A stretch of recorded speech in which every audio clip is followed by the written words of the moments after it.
सो अभी तक हमने देखा कि मेटल कटिंग के दौरान कितने सारे फोर्सेस एक साथ एक्टिव हो रहे थे। अब इन मर्चेंट ने क्या किया, इन फोर्सेस को एनालाइज कर दिया, इन फोर्सेस के बीच में एक रिलेशन इस्टेब्लिश कर दिया। लेकिन अभी हमने पिछले ही प्रेजेंटेशन में देखा था कि इसमें बहुत सारे एंगल्स भी इमर्ज होके आ रहे थे। जैसे एंगल्स कौन कौन से एंगल्स हो गए, पहला तो हो गया अपना क्या, रेक एंगल। दूसरा कौन सा हो गया, फाई शेयर एंगल। तीसरा कौन सा हो गया, beta that is friction angle. तो रेक एंगल तो अपन लोग निकाल लेंगे, किसी की अपने को टूल से पता होगा। अब बाकी एंगल्स को कंप्यूट करना है, तो बाकी एंगल्स को अपने क्या करना है, कंप्यूट करना पड़ेगा। रेक एंगल्स तो अपन लोग को टूल ज्योमेट्री से मिल जाएगा। तो बाकी एंगल्स को कंप्यूट करने के लिए जरूरी है कि इन तीन एंगल्स में भी कोई ना कोई रिलेशन इस्टेब्लिश हो। तो जो मेटल कटिंग की थ्योरीज हैं, बहुत सारे इन्वेस्टिगेटर्स ने इसके ऊपर रिसर्च किया। काफी मेहनत करने के बाद इन्होंने अपनी अपनी थ्योरीज के बेसिस में अपने अपने रिलेशंस इस्टेब्लिश किए। 5 से 6 लोगों ने इसके ऊपर अपने रिलेशन इस्टेब्लिश किए, लेकिन जो इम्पोर्टेंट है वो अपने को 4 ही देखने हैं। अब सबने अपना अपना रिलेशन इस्टेब्लिश किया, तो सबने कुछ न कुछ एजम्पशंस करके ही अपना अपना रिलेशन इस्टेब्लिश किया होगा। सबसे पहले और सबसे पॉपुलर जो थ्योरी आती है इसमें रिलेशन में, वो पहली है Ernest Merchant theory. Ernest Merchant theory, इसमें उन्होंने क्या किया, उसमें उन्होंने एज्यूम किया जो शियर स्ट्रेस है वो मैक्सिमम कहाँ पे होगा, शेयर प्लेन पे होगा, और इट रिमेन्स कांस्टेंट। फिर उन्होंने एक और एजम्पशन किया कि जो वर्क मटेरियल है it will be work like a ideal plastic. Work material कैसे वर्क करेगा, आइडियल प्लास्टिक के जैसे बिहेव करेगा। आइडियल प्लास्टिक का मतलब क्या होता है, अगर हम आइडियल प्लास्टिक को स्ट्रेस स्ट्रेन डायग्राम से समझने की कोशिश करें, तो ये स्ट्रेस स्ट्रेन का कर्व हो गया। इसमें आइडियल प्लास्टिक क्या होता है, हॉरिजॉन्टल लाइन रहती है। ये जो रिप्रेजेंटेशन है किसको रिप्रेजेंट कर रहा है, ideal plastic behaviour of a material. देखा जाए तो यहाँ पे स्ट्रेन आ रहा है विदाउट इंक्रीजिंग स्ट्रेस, तो इस बिहेवियर को अपन लोग क्या कहते हैं, आइडियल प्लास्टिक बिहेवियर कहते हैं। तो जो पहली थ्योरी थी है अर्नस्ट मर्चेंट थ्योरी, उन्होंने ये एजम्पशन एज्यूम करके अपनी थ्योरी दी और अपना एक रिलेशन इस्टेब्लिश किया, किसका, इन तीनों एंगल्स के बीच में। तो उनका रिलेशन क्या था, 2 phi plus beta minus alpha is equal to pi by 2। तो ये रिलेशन किसने दिया, अर्नस्ट मर्चेंट ने दिया। अब इसमें देखिए पाई बाय 2 क्या है, ये रेडियन है। अगर आप यहाँ पाई बाय 2 ले रहे हैं तो ये आपको रेडियन में लेना होगा। अगर ये रेडियन में लिए हैं तो ये भी रेडियन में लेंगे, ये रेडियन में, ये भी रेडियन में, और सारे एंगल्स आपको क्या रेडियन में लेने पड़ेंगे अगर आप पाई के टर्म्स में यूज कर रहे हैं। अगर आप रेडियन के टर्म्स में नहीं लेना चाहते हैं तो इसको अपन रिड्यूस करके क्या लिख सकते हैं, 2 pi plus beta minus alpha is equal to 90 degree. अब ये डिग्रीज में आ गया, तो सारे एंगल्स आप डिग्रीज में लेके इस इक्वेशन का इस्तेमाल कर सकते हैं। ठीक है, तो इस इक्वेशन का इस्तेमाल, ये एक रिलेशन एस्टेब्लिश हो गया किनके बीच में, अल्फा फाई और बीटा के बीच में। अब ध्यान देने वाली बात है, अल्फा तो अपने को पता चल जाएगा जनरली टूल ज्योमेट्री से, टूल सिग्नेचर से। फाई जो है, फाई निकालने के लिए अपने पास फॉर्मूला है tan फाई वाला, जो अपन प्रीवियस प्रेजेंटेशन में देख चुके हैं। तो फाई, जब तक फाई tan फाई से निकल जाएगा तब तक अपने को फाई उसी वाले फॉर्मूले से निकालना है, इस वाले फॉर्मूले से नहीं निकालना।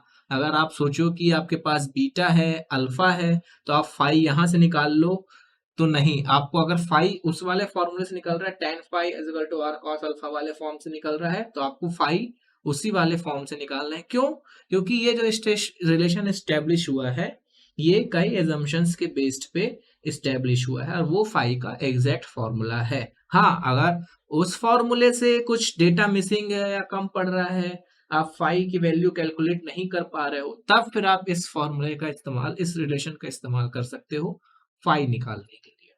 ठीक है, अब ये रिलेशन अपने को दिखाता है कि अब अपने को रिलेशन से ये भी एस्टेब्लिश करना पड़ेगा कि किस वैल्यू को बढ़ाने से कौन सी वैल्यू घट रही है या बढ़ रही है। अब सपोज करिए आप फाई को इंक्रीज कर रहे हैं, क्या कर रहे हैं, फाई को आप सोचिए इंक्रीज कर रहे हैं, इट मीन्स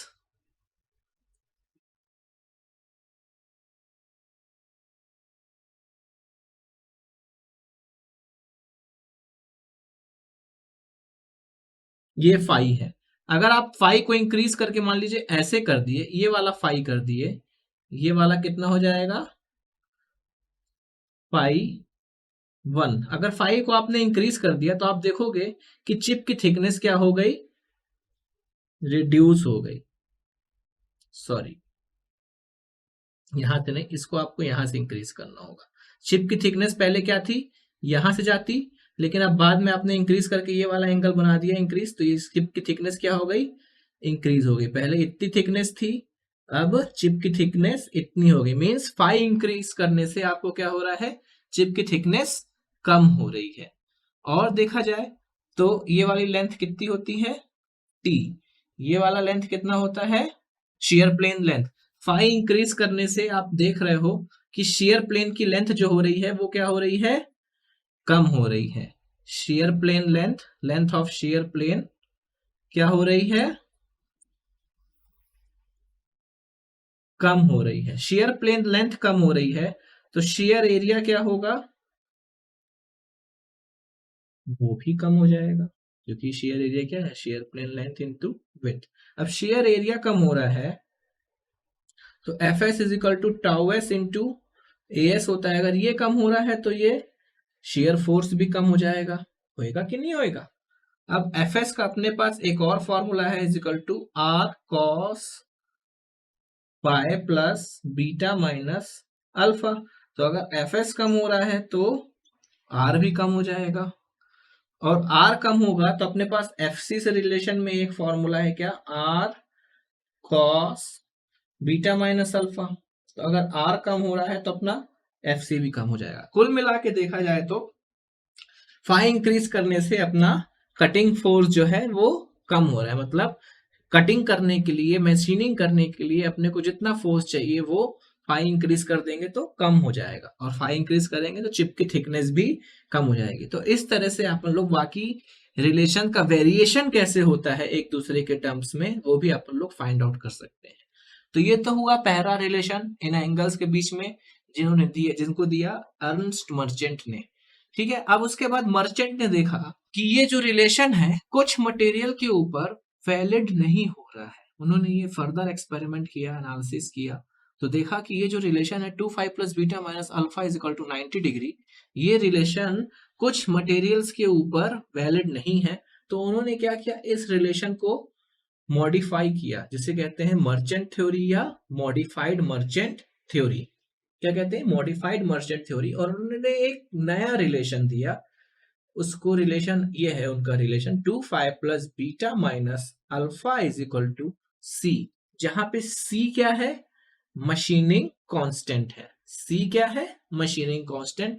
तो ये रिलेशन किन्होंने दिया, मर्चेंट ने, जिसे हम कहते हैं मॉडिफाइड मर्चेंट थ्योरी। ठीक है, उसके बाद एक और इन्वेस्टिगेटर ने इनके बीच में रिलेशन एस्टेब्लिश किया, जिनका नाम था स्टेबलर। स्टेबलर ने रिलेशन एस्टेब्लिश किया कि phi is equal to pi by 4 minus beta plus alpha by 2। तो ये रिलेशन किसने एस्टेब्लिश किया, स्टेबलर ने ये रिलेशन एस्टेब्लिश किया। फिर एक और इन्वेस्टिगेटर आए, उन्होंने कुछ एजम्पशंस फॉलो किए, कुछ एक्सपेरिमेंट्स किए, और अपने एजम्पशंस और एक्सपेरिमेंट्स के बेस में उन्होंने एक और रिलेशन एस्टेब्लिश किया इन एंगल्स के बीच में। वो रिलेशन कुछ इस तरह से है, pi is equal to pi by 4 minus beta plus alpha. ये रिलेशन किसने दिया, ली शेफर ने, ली एंड शेफर ने ये रिलेशन एस्टेब्लिश किया इन एंगल्स के बीच में। तो ये 4 थ्योरीज है जो कि 4 रिलेशन एस्टेब्लिश करते हैं इन रिलेशन के, इन एंगल्स के बीच में। ठीक है, तो अब इनकी जरूरत क्या है, मान लो न्यूमेरिकल आप सॉल्व कर रहे हो, कोई एंगल आपको किसी फॉर्मूले से कैलकुलेट नहीं कर पा रहे हो, जैसे tan beta is equal to क्या होता है, f by n। tan beta is equal to क्या होता है, f बाय n, और इसको क्या बोलते हैं अपन लोग, म्यू। अगर आप टेन बीटा यहाँ से कैलकुलेट नहीं कर पा रहे हो तो आप इनमें से कहीं से यूज कर सकते हो। हाँ, लेकिन ध्यान देने वाली बात है कि जब तक फाई टेन वाले फॉर्मूले से निकल जाएगा तब तक फाई इस वाले फॉर्मूले से नहीं निकालेंगे। जब तक बीटा इस रिलेशन से निकल जाएगा तब तक बीटा इस वाले रिलेशन से नहीं निकालेंगे। हाँ, अगर ये दोनों मेथड फेल हो गए तब अपन इस रिलेशन का इस्तेमाल जरूर करेंगे, ठीक है, क्योंकि ये रिलेशन बहुत एजम्पशंस लेके बना हुआ है। हाँ, और एक जो क्वेश्चन और है, ये रिलेशन तब वैलिड होता है जब मिनिमम एनर्जी, ये रिलेशन मिनिमम एनर्जी प्रिंसिपल को कंसीडर करके वैलिड है। मतलब जब एक्सपेरिमेंट किया गया था तब ये कंसीडर किया था कि जो एनर्जी लग रही है कटिंग में वो मिनिमम एनर्जी लग रही है। इट मींस अगर क्वेश्चन में कहा है find out the shear angle when the energy required for the cutting is minimum, अगर ऐसा बोल दिया तब आपको मतलब जरूर यही वाला रिलेशन यूज करना है। कौन सा?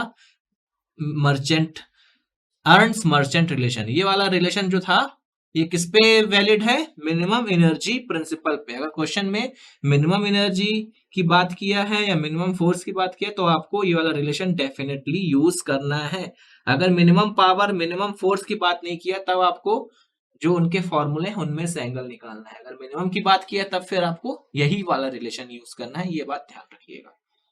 ओके, सो ये सारे रिलेशंस हो गए जो आपको ध्यान देने हैं, जो आप लोग अपने फॉर्मूले पढ़े हैं, साथ साथ ये रिलेशंस भी आपको आने चाहिए, जिससे कहीं पे आप अगर प्रॉब्लम हो, कोई भी डेटा नहीं निकाल पा रहे हो तो इन रिलेशंस का इस्तेमाल करके। सबसे ज्यादा वाइडली यूज कौन सा होता है? ये वाला।